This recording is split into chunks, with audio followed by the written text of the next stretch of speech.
Hello everyone and welcome to the Constructed Criticism Network. This network is here to help you improve at Magic the Gathering at every level. From Pauper Leagues to Top 1000 Mythic, we've got you covered. If you want to hear the entire network, head on over to our sponsor at PureMTGO.com, where you can hear each and every show, each and every week, and check out their sponsor, MTGO Traders, and tell them that the CCMTG Network sent you. Now sit back, enjoy the show. From YouTube, podcasts, and more, here's this week's episode from ConstructedCriticism.com.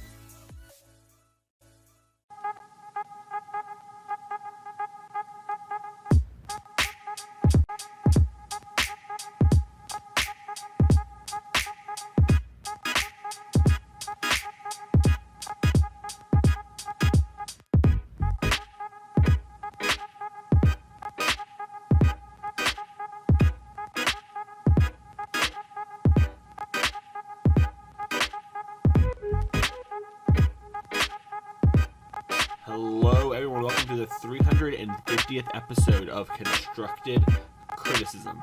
I'm your New Year's baby host, Mason, and I'm joined by my New Year's I couldn't think of anything. Hang on, pretend I didn't say that. I'm Father Time, and I'm joined by New Year's baby Mythic Meebo. Allie, how you doing?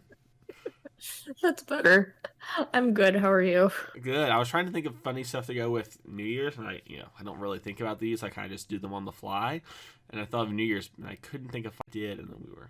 So here we are. I'm not editing any of that out. We got to leave it in, That way the people know the honesty. People think it's all scripted. How talented the Mason Clark is. God, I love when you read the script. Yeah, I try. I don't know. It's hard. I was telling you before this started that we used to have like actually scripted parts because we would have ads that we had we have real ads from real sponsors, but we would have fake ads back on Even Odds, and so it was things like the Ravenous Cup of Cobwebs, Long Tusk Pub. You go to the Long Tusk Pub, you get your food. We had I can't remember what it was, but there was some stupid thing with like vacationing on Ravnica when Guilds of Ravnica came out, and we did some really stupid things, but it was fun. I don't know, it was fun. Magic podcasts are always so serious, Allie. Before we keep going, have you noticed that? I don't listen to a whole lot of podcasts, to be honest. Allie, sorry. The script says, "Wow, you're so smart." Yet again, Mason. If you want to... Oh, my bad. Yeah. Wow, Mason, you're so smart and handsome and funny and strong and tall and... This is a lot. Can we group it all together? You can paraphrase if you want. It was more... I was more kind of giving you things you could say. But, they're always appreciated.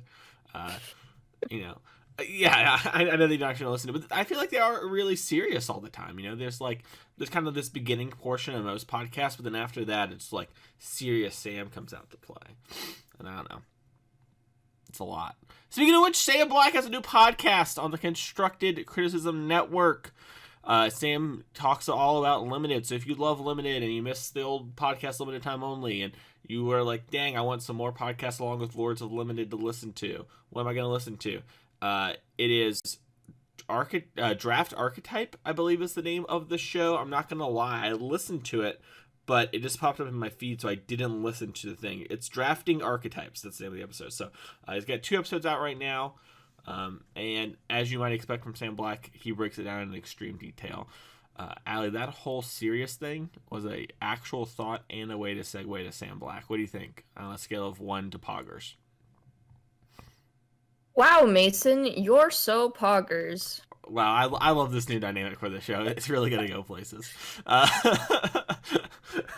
No, but seriously, today we're going to talk about the last year in Magic and the new year. We're kind of at a lull. Kaldheim previews actually start next week. So next week we're going to be kind of talking about the early stages of that stuff. Maybe do a Sunset episode on the standard/historic format. We're kind of still in the midst of figuring that out. It's kind of an awkward time, and it is a good point to reflect, especially because it's been such an awkward year and such a good year too, for Allie, at least Magic-wise. So it's going to be interesting to get to talk about that sort of thing and look back on it. And it's going to be exciting. But before that, we have to talk about our sponsor of the show, Oasis Games. Oasis Games has all the cards you need.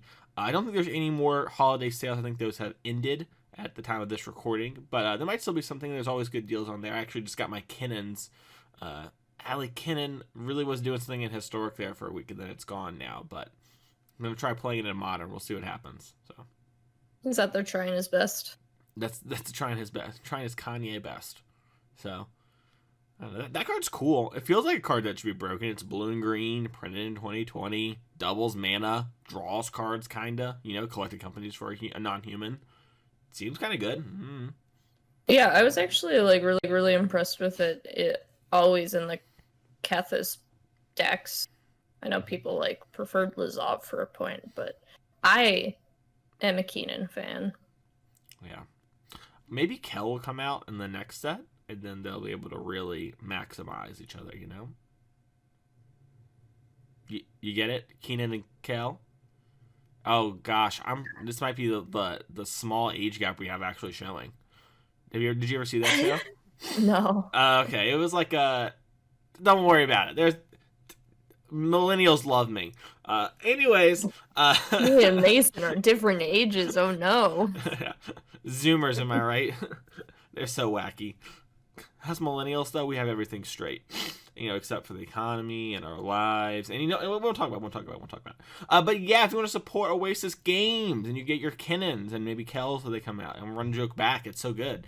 Go off your first, 3% off your first order and code CCMTG 15% off. I said that backwards. 3% off every order, and then CCMTG for 15% off your first order. So you go there, you can support the show. And then you can also go to patreon.com/CCMTG and become a patron of the show if you want to directly support. The show will always be free, but if you want to get a little extra and be able to do things like ask Allie and I questions, then you'll be able to do that. Patron of the show asks, y'all been watching any good TV recently? Also, sometimes patrons don't want their name read. It's kind of awkward, and I forget that, and then I start to say their name. Allie, you watched any good TV? Oh, Allie, did you see any HBO shows recently? Is Shameless on HBO? I think it's actually Stars, but I'll give it to you. Maybe it's I've Showtime. been watching I think it's Showtime. Yeah, it's definitely Showtime. Is Shameless on HBO? I think it's actually Stars, but I'll give it to you. Maybe it's I've Showtime. been watching I think it's Showtime. Yeah, it's definitely Showtime. Okay. My answer is no. Okay, cool. If you ever want to watch a show, I'd be down to hang out. If you wanted to watch Euphoria, for example, just as a random. Are you really using the podcast to make me watch Euphoria with you? It's not making you watch. You said let's watch the show, and then I said I'm down, and then I'm sorry, I said let's watch the show, and then you said you're down, and now I'm trying to watch the show, but I feel like I'm obligated to not leave you hanging. I waited an hour and a half to watch Wonder Woman 84 with Pulliam. I'm not going to leave you behind for Euphoria, especially because it's already so far out. I've already missed the hype train.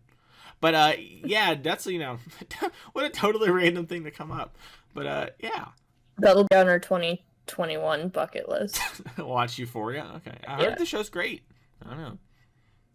Anyway, so you watched Shameless.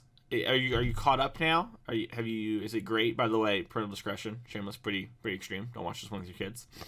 But Shameless is my favorite show. It's really good. The last few seasons have kind of fallen off because they're ending it, but it's still really good. Oh, are they actually ending it?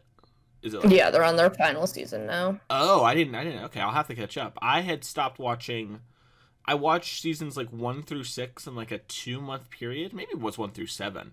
But yeah, it was a lot to take in at that time, just kind of back to back to back. And then I started grinding SCGs, and I was like, oh, I can't keep this up, and this is super dark. I can't just only do this. So I had to kind of detox a little bit. But that's exciting. Okay, are there 10 seasons? Is that right? Or 9 seasons? This is the 11th, either 10th or 11th. So yeah. Okay. Hey, Grey's Anatomy's on season 17. Yeah, that's true. They're still going. I was gonna say they don't stop anytime soon, right? They just kind of perpetuate that into infinity and beyond. Yeah, I think the writer said that they'll keep going until Ellen Pompeo, whatever her last name is, I can't pronounce it. Wants to not do it anymore. Is that the director? I don't know who Ellen Pompeo is. She's the main character. Oh, cool. Okay. All right. Awesome. Don't Wait. roast me for not being able to pronounce her last name. Everyone listening. Yeah. Hopefully that wasn't too bad. I just followed your lead, Allie. I trusted you. You know, like Euphoria. You know, whatever. But but what was I gonna say? Grey's Anatomy. I've never watched that. You keep talking about it. Is it good? Seasons are a lot better and kind of loses focus because there's 17 seasons, but I still enjoy it. Have you watched all 17? Yeah. Nah, you're like a One Piece fan. I can't trust you anymore. You don't have clear eyes. You're lost in the sauce in it. I'm gonna have to ask the other people. No, I don't trust 17 seasons in. It's good. Oh my god. 17 is such a long number. No way. Anyways, personally, I've watched a lot of anime recently. I watched Ping Pong, the animation. That was really good. And I watched The Great Pretenders. I would highly suggest both those shows. The Great Pretenders is on Netflix, and Ping Pong the animation is unfortunately incredibly hard to find legally anywhere.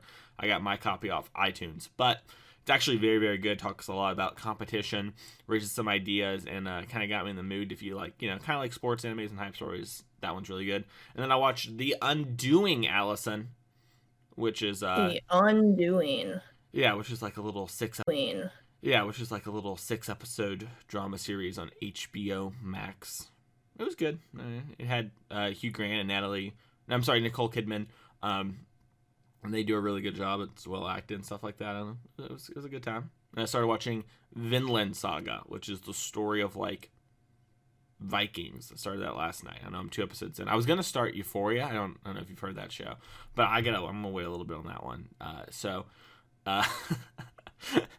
But yeah, that's it when it comes to TV show for me. Allie, do you like character dramas? Before we go on, I do. okay. Well, you should watch The Undoing if you're ever wanting to watch a 6-episode murder show.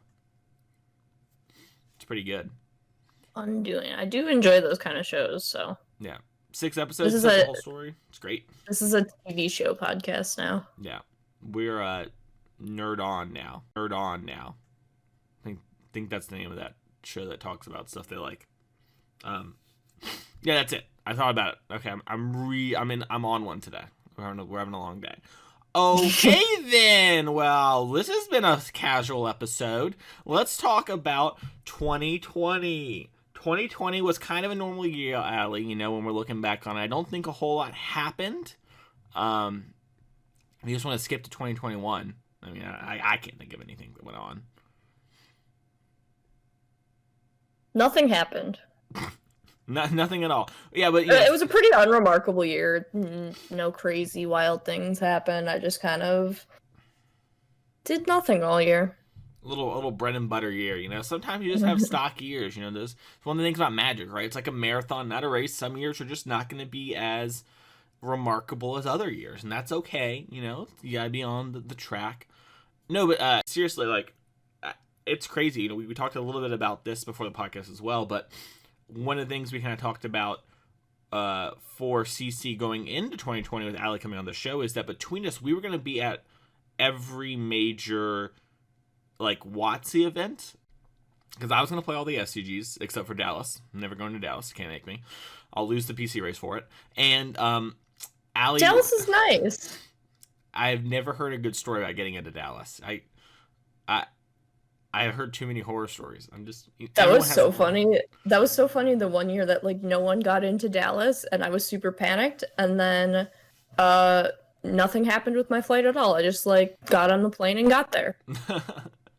It was normal day in the office. Not kidding. First time I've heard no horror stories about Dallas, which is crazy. But yeah, that's my line. Everyone has one. It's my weekend off. You know, they get to Dallas like once a year, maybe twice. I don't know. If I was actually in the PC race, I'd probably go. But I'm saying to myself that I have some standards. So we were going to be at all the events. You know, that was kind of one of the things we had talked about. Because Allie is obviously in Rivals. And so Allie gets invited to like a bunch of them, and has a really good chance to qualify for a bunch. So really, the only thing we weren't locked up on kind of for the year was Worlds, right? It was like, we need Allie to qualify for Worlds, and if Allie hits Worlds, we have the bingo board, And so it was gonna be very different. And then obviously the coronavirus happened, just to put it bluntly, and everything kind of changed really, really quickly. And then digital magic kind of became a huge part of it. And now I'm kind of curious from your position, what was that like? Because I mean, you had kind of just started Rivals. Like Rivals was announced like what, 2 months before Corona kind of hit. It was like, I guess, well, it really all depends on when you consider Corona. I guess it was like 3 months before lockdown. But yeah, what was it like from your perspective, 2020 and everything? Because I think your year is a lot more wild than mine when it comes to all these things. Yeah, it was really weird. I remember a bunch of us were the week everything, whole country kind of took this seriously for the first and only time, and really like kind of shut everything down. We were all just gonna go to SCG Baltimore, or I know other people who were gonna go to GP Detroit that weekend, up until like Wednesday, with our flights being on like Friday or something. And then everything happened. It was just kind of like this weird, like, oh, this is something that's actually like happening now. And then with regard to Rivals, that obviously messed up a huge part of it, because a lot of us qualifying for Rivals again was based in Paper Magic, and they kind of had to just like scrap that and completely redo the system. Mm-hmm. So like because of that, we only made it halfway through the season. It's not really fair to make any decisions based on half a season. It halfway, right? Like y'all had 2 events or whatever, right? Yeah, we had a PT and then like an MCQ and maybe like another like small thing or something. But it was really nothing. Okay. Oh, we had two MCQs because I skipped Knoxville to do that instead. Gotcha. Okay, that's right. And yeah, so I guess in a way it's good because I like re-upped Rivals for this year, and now it's an online system. Mm-hmm. So like that aspect is good, but I'm also wondering what happens in April or June or July if we're able to have in-person tournaments again, how that affects the whole Rival thing. We can touch on that here real quick if you want. I think that at the rate of which everything is going, late summer, early fall, we will probably start hearing about stuff for 2022 in the States at least. I can only really talk about the States with the vaccine rollout. Like for example, I'm in a weird position, but like I actually got my vaccine 2 days ago. My arm is just now finally not hurting, which is a normal thing, by the way. A lot of people are like, oh, they're like side effects. It's like that just happens when you get a shot. But they're starting to roll out the vaccine, and so I think it's gonna take a little while, and we need to get a lot of people vaccinated. You need to get your second shot. All the vaccines that we have approved by the FDA right now require 2 shots. So it's 2 months before you. I guess it's technically a month from the time of getting it to the next one. And then you're kind of, you can still be a carrier, but you won't get as sick most of the time. There is a small fail rate, blah, blah, blah. But basically, I think late summer we'll have small stuff like IQs again, like at least at the local game level, like Winnaboxes and stuff like that. I think that will probably be back. Assuming everything continues on the rollout plan it is. But I don't know how you feel about that. 2022 is when I imagine big stuff. Although with the MPL, maybe they'll do like what's the difference between a Winnabox and an MPL in-person event if they're both 20 people, Yeah. I guess I have this like weird perspective from Illinois, because Illinois has been like racing out the vaccine, whereas like Wisconsin, where I'm currently located, is like doing next to nothing because everything's on like a state-by-state basis. So it's very weird. Yeah, it's crazy. My state's also racing out. It was funny. was originally supposed to. Well, the plan was to probably get it like next. The plan was to probably get it like next week, next Wednesday. And I actually hopped into your Twitch chat on Monday, and I was like, "Oh, I think I'm gonna be able to get it this Wednesday." And I got some texts from coworkers like, "Yeah, they're giving it out of this location. You can just swing by and get it." You know, medical personnel. I was like, "Cool." And so I swung by. Poggers. And got my shot. It was crazy. But yeah, I am very interested in that. I mean, obviously, like, I really enjoy Magic, and playing tournament Magic specifically in person is like my favorite hobby and my favorite way to decompress, probably, actually, despite it being pretty stressful. I kind of love that whole thing, so I'm very interested in coming back. And I think there's a legitimate chance that 2022, assuming everything kind of rolls out the way we want to, and there's not some huge pushback, yada yada yada, that we'll have, like, in the States at least, paper Magic tournaments again, of like the SCG GP size. So,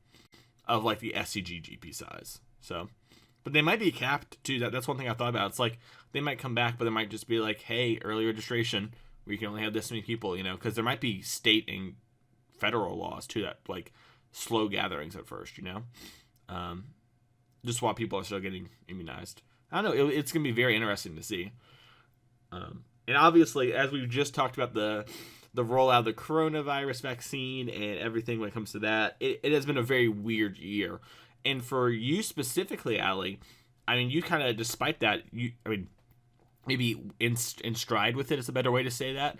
I mean, you top aided one of the CFB online GPs, and you top aided the Pro Tour.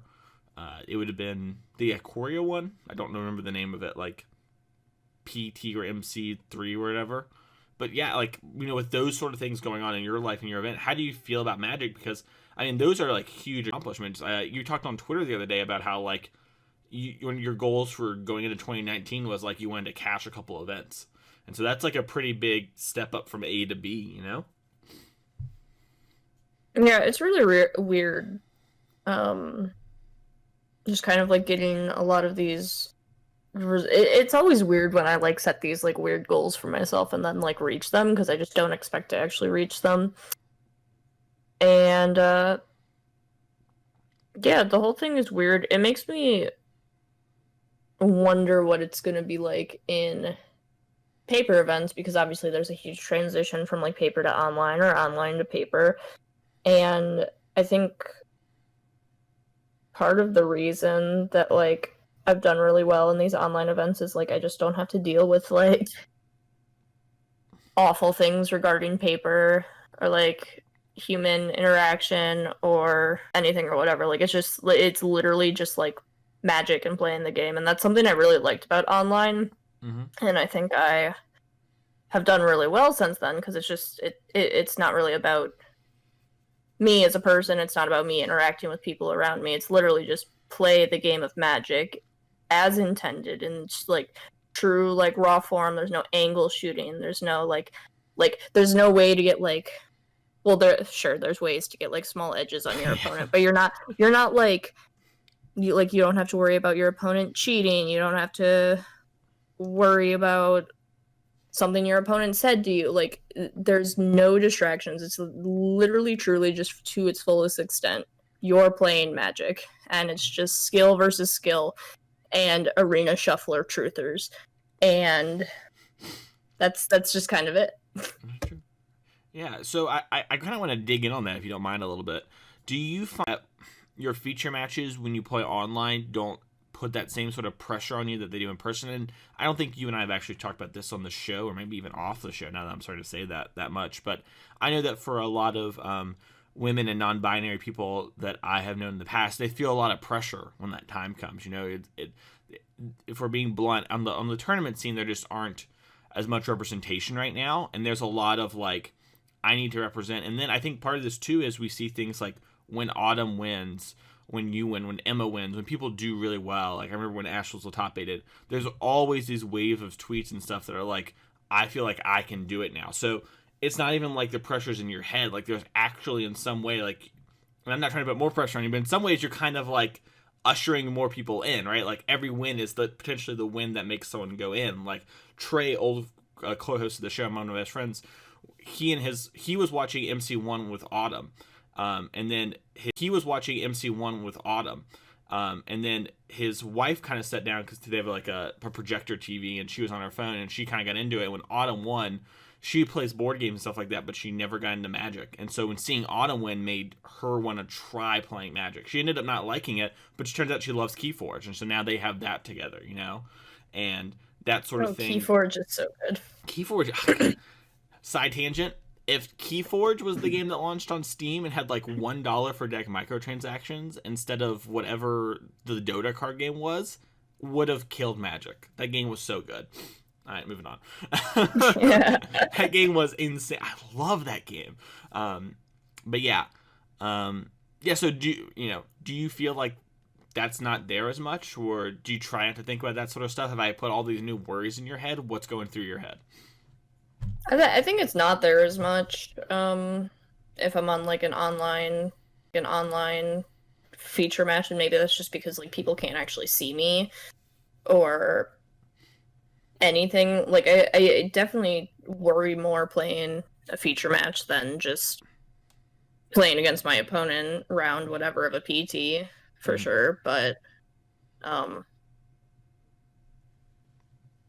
yeah, I don't know. Maybe I just have like better ways to like relax here in my home than with a camera on me, and a feature match in paper, still having to like interact with my opponent and the judges and the seats that are too big for me and everything. But it's generally not there. I do have like the added pressure of just like I have to do well at these events if I want to make Rivals again next year, so like that's a different pressure. But no, yeah, there is what you said, feeling like you're performing on behalf of women or non-binary players, and obviously seeing the results of that when you do well and you do see the influx of like new gamers and people actually caring about the game and caring about your progress, and like there's always been that, but maybe it's just more used to it now, or used to the pressure. This is like the third year I've been doing this, so maybe just like with time it gets easier.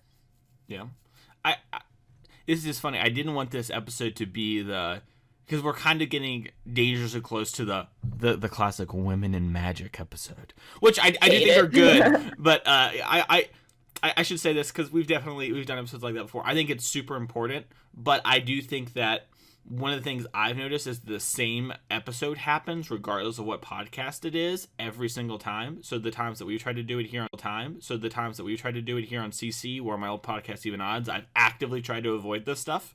But I am going to pressure. I'm going to push a little here, just because I do think it's important while we're here real quick to talk about this, because I know that the idea that there's people looking and these pressures and the thoughts that you had is one that everyone has, regardless of being a woman or a man or non-binary in Magic. And so I'd love to delve into that just for a second, if you will, and I'll give you my thoughts as well. But you talked about for a second there how when you have a feature match, there's like this pressure and these thoughts about it. Are you worried about like what Twitch chat's going to say, what the commentators are going to say, how people are going to perceive you? Is that like a thought that goes through your head? What's going through your head when it happens? I think with like streaming all the time, I've gotten a lot better with that, because just like being used to people having their own ideas and opinions and shouting off plays or whatever, and after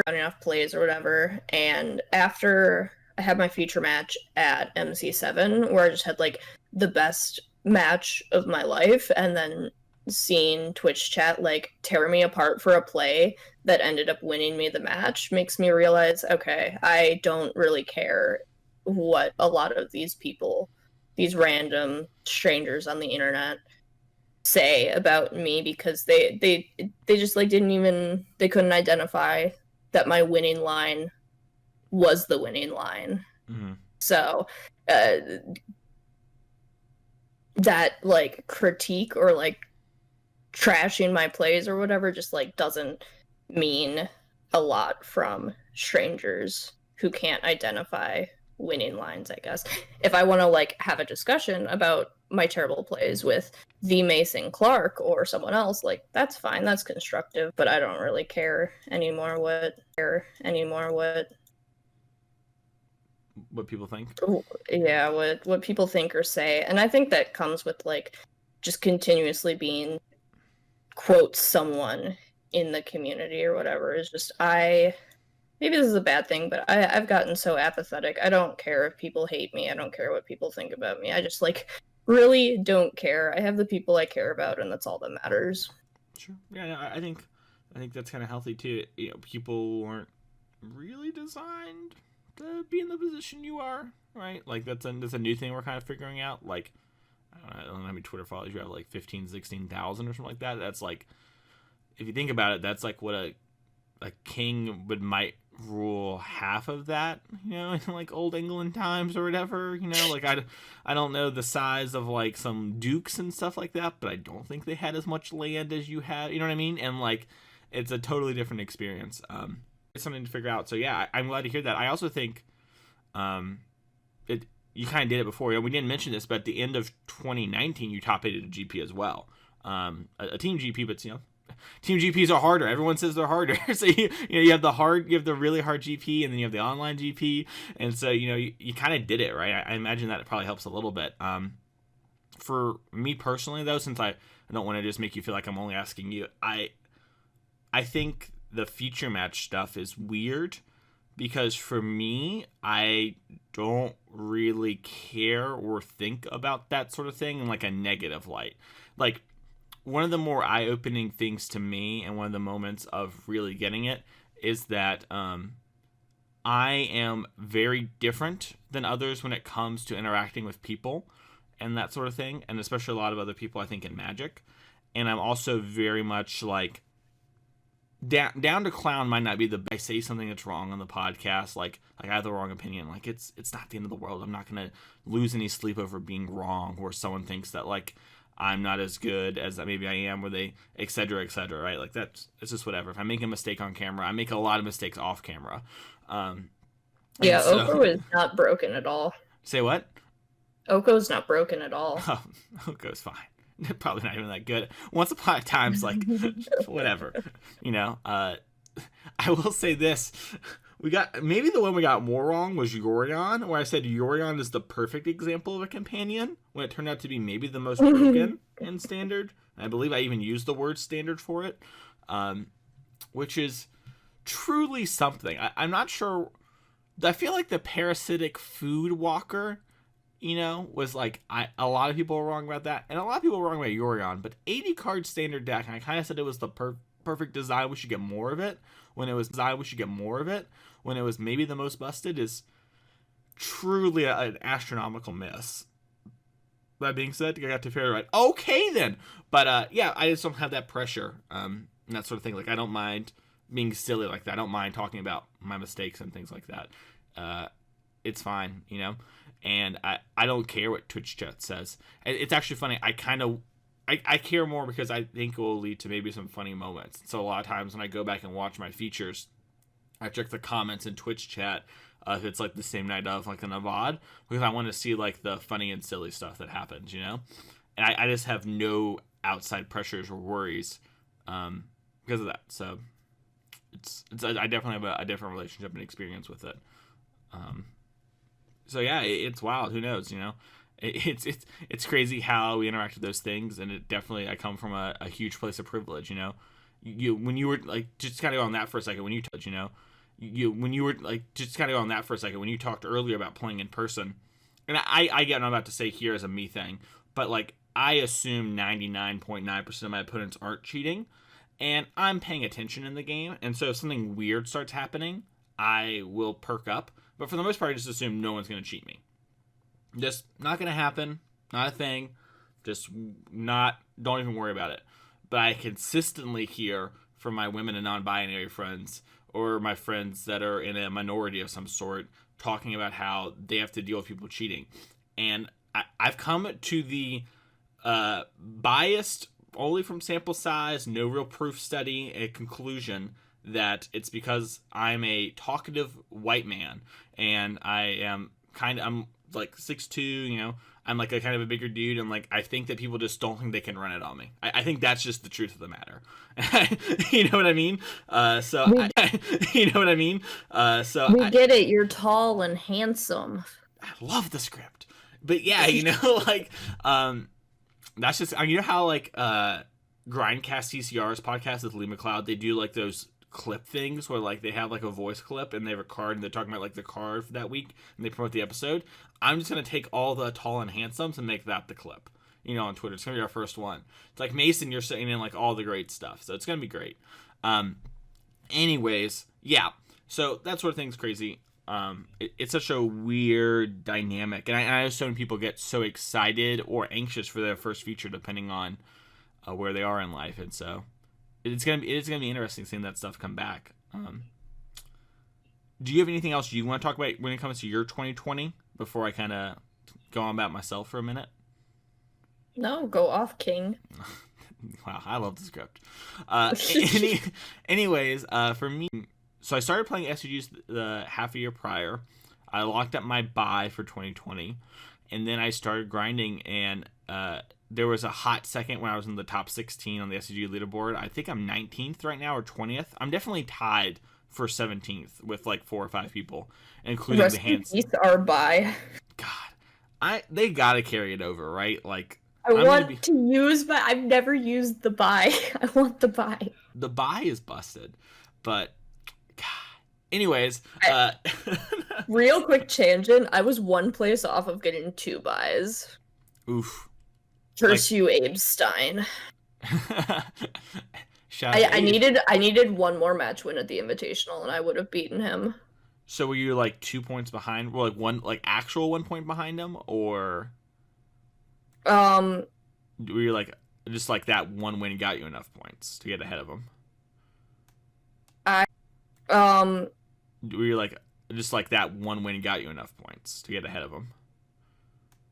I don't know on the leaderboard. All I know is that if I got 1 more match point in the Invitational, I would have like placed in the top 16 instead of top 32 and gotten like 4 or 5 extra SCG points. Yeah, that's a big jump in those points. Okay. Yeah. Ripperoonies. Well, you know, Abe, I'm sure Abe's also excited to come back and get his 2 buys. But yeah, it was weird. I was gearing up. I was feeling I feel like I've gotten a lot better in the last year and a half. And it was kind of like showing, you know, in results. Like I think I would have been able to draw, but if not, it was part 1 of a 2-part. Keep this sort of pace up, I can kind of sneak into 16th on the Players' Championship. Well, there'll be like a real sweat, you know? And that was exciting, you know? Like going into that year, I was like, I mean, obviously I want to try and get there, right? By default, by doing really well on the tour, you'll get there if you kind of do both things, or at least be in the running. But I was like, well, you know, we'll see how things go with all these tournaments. And obviously we only had 2.5 months of stuff, but it was starting off strong, and it was a little disheartening to kind of know it was all run over, because I don't know how you feel, but I was pretty sure we weren't going to play anymore. Like, by April, you know, I was kind of like, oh, this is over.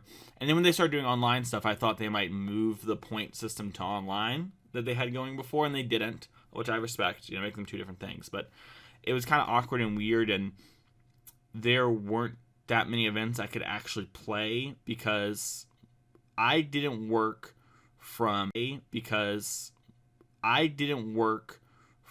actually, it's funny, my work shut down on March, I believe the day was 13th, because it was 3 days after my birthday, because my birthday happened, and then there was regionals, and then I thought regionals was probably like the last thing, and then that I would get to play, and then then work shut down, so I did not like it was a really weird experience, but I didn't work for 2 months, and then we started again in late May. So I guess it's like technically 3. But I've been working since then. We've been open as a medical place, and we were actually open during that time. I just specifically wasn't in the office. We minimized our staff down to 2 people for only essential TMS care. So it was a really weird experience for me where it's like, okay, now these CFB things are happening. And when the CFB things were happening, it was like, I don't know how long I'm not going to be working for. So I'm not going to spend any money on, these. And then when SCGs first came back, they were like $20 or whatever. And it was kind of a similar situation where it's like, I'm starting to work again, so I can't really do these. And they're not at times that I can really do them. And it's like, okay, maybe I'll try to play some of these. But it's like, well, should I really play some of these? It was really awkward. And so I didn't get to play as much. I played like a lot of Moto at the start of the year. And I like became like a Moto grinder for like the first parts of quarantine, which was like a weird experience where I just like grinded money to pay for stuff playing modern leagues. And it was like, oh yeah, I can still do this, whatever. Like I'll be ready when it comes back. But as time's dragged on, I've kind of kept playing. And with the SCG tour coming back and actually giving me free invites to the satellite event. So it was like, well, if the invites are free, I'm able to make these actually work on the weekend because they have the qualifiers on Friday and Saturday, the big thing on Sunday. So I can actually do the qualifiers on Friday and Saturday, the big thing on Sunday. So I can actually do them. And so I've played those, and I've missed top 8 on every one I've played so far, which is frustrating on Breakers. It's Allie, it's funny. I was talking to Kruger the other day, and Pulliam's top 8'd everyone he's played except for the last one. And he was talking to Kruger, and Kruger and I were talking, and then he was like, how are you doing on this SCGs? I'm like, I have the same record as Pulliam. I've been like 14th, 16th, and like 20th or whatever on Breakers every time, missing top 12. And he was like, oh, that's good. And I'm like, yeah, it's good. It's a little frustrating, but good. Mm-hmm. And so the Magic's been really weird for me this year. I don't know. I don't know how you feel about it. I know you've been streaming a bunch, but it's just been kind of awkward. That's been like my 3 minutes of consciousness. It's just been like an awkward year. Yeah, even if I am doing better with online events in general, I think I've had like a decent amount of success in paper too, or like in person if we count MC7. But yeah, I just miss seeing people. I miss card flicking. I miss shuffling. I don't miss handshakes. But Allie, I'm gonna offer to shake your hand the first time we play. Win or lose, I'm coming in. I'll shake your hand. Let's go! Speaking of handshakes, we watched Will Kruger feature match last night where he won and extended the hand, and I was like, ooh, Kruger, very quick to go there, I see. I actually don't think it's that big a deal, but it was very funny in the moment where he just like won and like that hand rocketed out. We have to keep watching more feature matches. I liked that. Yeah, it's fun. It's fun to go back and watch those things. I this real hunger to compete right now, and I kind of had it the whole time. I had it before quarantine. I was very excited to play all the SCGs, except for Dallas. Never going to Dallas, and I was very much excited for the idea of playing all these IQs and stuff because for me, it is kind of my way to relax and to let loose and do stuff, and I haven't got to do it for 10 months, and I probably won't get to do it for another 13, and it's been hard and awkward to say the least. It's just kind of like when your main way of having an outlet and decompressing from work is gone, and then they offer you this kind of side way, but it doesn't feel the same. It's a real struggle. It's a real, and it's not like an actual struggle, but it's like something I have to deal with, and work through. So it's awkward. But there have been some good things that came from 2020, as we segue into the next year. Like I started writing for Card Kingdom, which is something I didn't expect to do in 2020. I kind of just applied because they said on Twitter they need someone, and I had this idea for doing an actual tier list article and then doing normal stuff in between those. And they really liked the idea. Now I've been doing it, and it's been going really well, and I'm excited. So you go to blog.cardkingdom.com/Mason Clark, find all my stuff. But I've enjoyed doing that. So I guess it's not all bad, but there really is this hunger to compete. Going into 2021, though, Allie, what do you want to work on for next year when it comes to Magic, and what are some goals as we kind of wrap up the show here? Um, God, what do I want to work on? I guess the transition back to paper, if that happens. I'm probably more optimistic than Mason. I'm hoping for events like by the summer or by the end of the year at least. Like GP style events, or Yeah, okay. or at least like SCGs. I think SCGs typically are a bit smaller than GPs, and I don't know if like specifically WotC sponsored events will occur based on I don't know, but Yeah, tread lightly, Padawan. Don't accidentally say I anything. no, it was mostly just like I don't know if they're willing to like take that risk for like public backlash or Oh, anything, sure. where like a smaller company not associated or like not like WotC sponsored or whatever might be more willing to do something like that if they perceive it to be safe. Yeah, I imagine NRG might do it. Yeah, so maybe something like that, little like smaller events. So really just like working on that transition back to paper, probably working on spending money better while traveling. Okay. Assuming that everything's good to go. If Mhm. not, just keep like trying to improve. I want to improve my stream. Hopefully, get my stream to a place where I can just keep streaming, even if I don't make rivals. I would like to make rivals again. Mm-hmm. So that Yeah. would probably be the biggest goal that way is make rivals again. Awesome. Okay. Yeah. So make rivals again. Keep the stream up. Get excited for Paper Magic. Spend our money a bit better when we're there. Those all seem like good things. Those all seem so reasonable, so adult of you.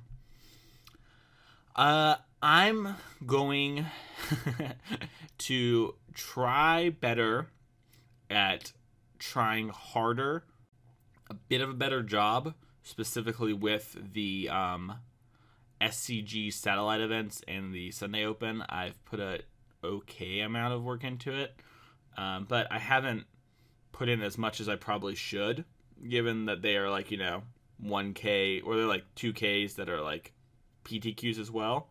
So I really want to try and give it my all because I do want to be sharp for when Paper Magic comes back, and I want to work on improving a bunch during this time. I was joking with Harlan about have you seen Dragon Ball Z, Allie? I've not. Okay. They had this thing called the hyperbolic time chamber where you go in and time in there moves like I think it's like 100 times faster than out here. And so they're like I need to get stronger to stop this guy, and like we can hold him off for like 2 days or whatever. So he gets like like basically a year to train, right? And we talked about how quarantine is kind of that where like we're all going in and we're curious how people are going to kind of come out, we need to make sure we're coming out swinging or whatever. And I don't want to be one of those people that comes out of quarantine and I'm super sloppy. Like that would be very frustrating to me. So I want to make sure that my play is as sharp and better than it was going into the event, but going into all of this. Because a lot of times past, like even if we go with the more optimistic view of where Allie's at, right, with late summer, early fall, that's a year and a half since we last played paper tournaments, right? That's a lot of time for other people to improve if they wanted to and work on it. And I've definitely continued to improve at Magic during this time, but not at the rate that I was when I was playing paper events for a myriad of reasons. But one being that the fire just kind of wasn't there as much, and I want to make sure that I'm ready when the time does come. So, and I want to make sure that I'm ready when the time does come. So that's my biggest goal when it comes to Magic for 2021. I have other small stuff in real life and whatnot, but for the most part, it's kind of just get ready. I'm thinking use 2021 as the prep year for 2022, but I would love to find out I can play something in May or whatever. That would be great news. I'd be really happy about that. So That'd be poggers. that'd be a big pog you.